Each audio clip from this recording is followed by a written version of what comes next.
חזרנו לחיות טוב, עכשיו אנחנו עם עינב ברזני, צלם טבע, כתב ומרצה על סיפורי מסע סביב העולם. בקיצור, בן אדם שחי מה זה טוב. הוא חי מעולה, מזל שהוא בא לכאן כדי לספר היום על מקום קסום ששמו איסלנד. בוקר טוב עינב. בוקר אור. אני תמיד חשבתי שזה פשוט מקום קר שלא ממש מגיעים אליו. מסתבר שיש הרבה מה לעשות באיסלנד. זה מקום קר שמגיעים אליו דווקא המון תיירים, חיים שם רק 300,000 איסלנדים ומגיעים 2 מיליון תיירים בעונה.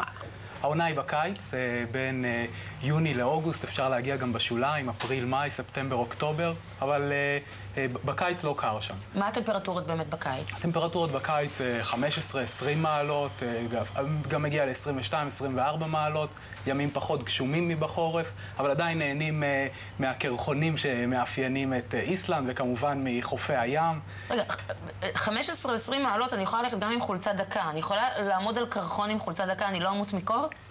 או שצריך להתלבש לכל הסיורים האלה כמו שצריך? כדאי לקחת מעיל שערה לפחות מכיוון שיש רוחות, גם שהטמפרטורה גבוהה יחסית. כמה שעות אור יש שם בתקופה הזאת? בתקופת הקיץ יש המון שעות אור, זה יכול להגיע גם ל-20 שעות בימים הארוכים, מכיוון שמדובר באי צפוני. אז זה טיול שאסור לקחת אליו ילדים בני חודש-חודשיים. עד שהם עוד לא מורגלים על חושך ואור, כאילו היא לא תלך לישון בחיים. בהצלחה. תגיד, בעצם איסלנד מאופיינת כמובן בקרחונים שלה, אבל גם בצד ההפוך, בכל מה שנקרא גייזרים ומעיינות טרמיים, זאת אומרת, אותם מקורות חום דווקא.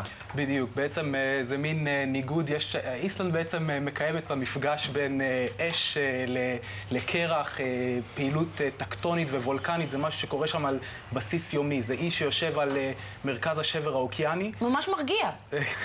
הם יודעים לצפות את זה, אין להם בעיה של נפגעים מהפעילות הזאת. זה דווקא משהו שמושך תיירים, פארקים של גייזרים, קיטור שיוצא מהאדמה בצורת הרי געש, לועות של הרי געש שאפשר לטפס עליהם, הרי געש קבועים, מעיינות חמים, לגונות כאתרי ספא, בעצם הם חיים על זה. אפשר להגיע שם ללועות של הרי געש שאפשר לראות אגמים מבעבעים בפנים.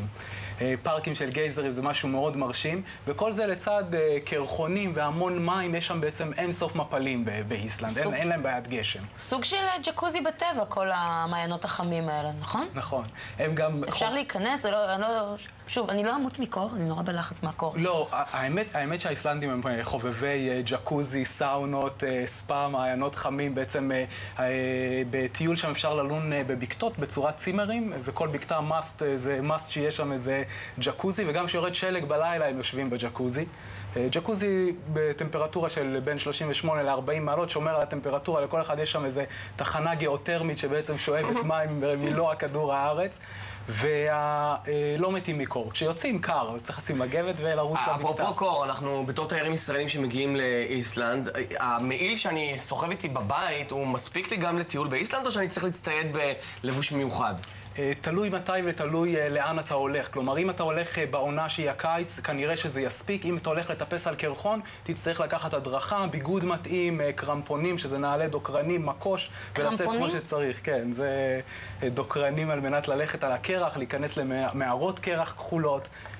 כמה זמן כדאי לפנות בשביל לחוות את איסלנד כמו שצריך? אני חושב שבשבועיים אפשר לעשות את הכביש הטבעתי. יש שם כביש טבעת, כביש מספר 1, שבעצם מוביל לכל האטרקציות סביב האי, ממערב, דרום, מזרח וצפון. אי יחסית קטן באוקיינוס, אבל בכל זאת גדול פי 5 מישראל, ואני מזכיר, חיים שם רק 300,000 אנשים, 200,000 מתוכם מרוכזים ליד הבירה רייקייאביק. איך הם מדברים אנגלית טוב? אני יכולה להסתדר עם אנגלית? השפה הרשמית היא איסלנדית, אפשר בקלות להסתדר באנגלית, הם מדברים אנגלית מאוד טוב, זה חלק מאירופה.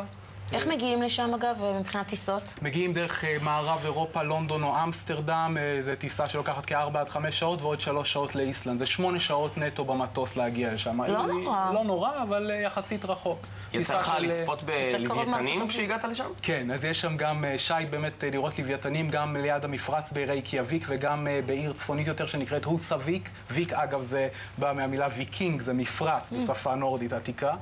במקומות האלה באמת מגיעים לוויתנים בדיוק בעונת התיירים, באזור יוני עד ספטמבר. אפשר לראות המון לוויתנים שם, המפבק, בלו וייל, מינקי וייל, גם דולפינים. אז יצא לנו, כן, עלינו לשייט וצפינו בלוויתנים. כמה יקר הסיפור? אם יוצאים לטיול מאורגן, 10 ימים עולים בסביבות ה-1,500 יורו. אמרתי, טיסה בערך $1,000, זה 1,500 יורו בלי הטיסה. אם עושים את זה לבד או סוחרים רכב, אפשר לטייל בצורת משפחה ולחסוך בלינה בבקתות למשל, זה יכול לצאת טיפה יותר זול. טיול כוכב בא בחשבון שם? כלומר, ללון במקום אחד ולטייל, או שבשביל לחוות את זה אני צריכה לנוע ממקום למקום? כעיקרון, על מנת אני חותרת לטיול עם ילדים בעצם. אבל גם טיול עם ילדים ברכב, אפשר לנוע בקצב אולי טיפה שונה, אפשר לעשות את זה על כביש הטבעת. אפשר גם להתרכז באזור רייקיאביק, יש שם מסלול שנקרא מעגל הזהב, שאפשר להגיע לשם לפארק הגייזרים ולראות מפל שנקרא גולפוס, שזה מפל המפורסם באיסלנד מהגדולים באירופה.